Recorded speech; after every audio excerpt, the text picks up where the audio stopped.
কোন এক সরকারি কর্মকর্তা তার ফেসবুক পেজে পোস্ট করেছে গান বাদ্য হারাম, এটা নাকি কোরআনের কোথাও নাই। যারা হাদিস ও মাযহাবের দোহাই দিয়ে গান বাদ্যকে হারাম বলে, কোরআনের কোন সূরার কোন আয়াতে গান বাদ্যকে হারাম করা হয়েছে তাদের কাছে উনি জানতে চান।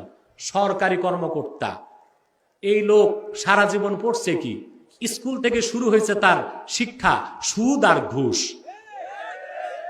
কিভাবে? অঙ্ক অঙ্ক পাটিগণিতে করছেন না আপনারা? পাটিগণিতে কি ছিল যে কলিমুদ্দিন সলিমুদ্দিনের কাছে 10 টাকা হারে 100 টাকা ঋণ নিল, সুদে আসলে 3 বছর পর কত দিবে?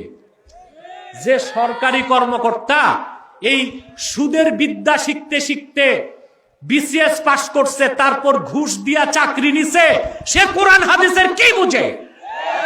বরং কোরআন হাদিস থেকে ফতোয়া দেবার অপরাধে ওই সরকারি কর্মকর্তাকে দৌড়া মারা দরকার। কোরআন কারীমের কোথায় গানকে হারাম করা হয়েছে সে পায় নাই।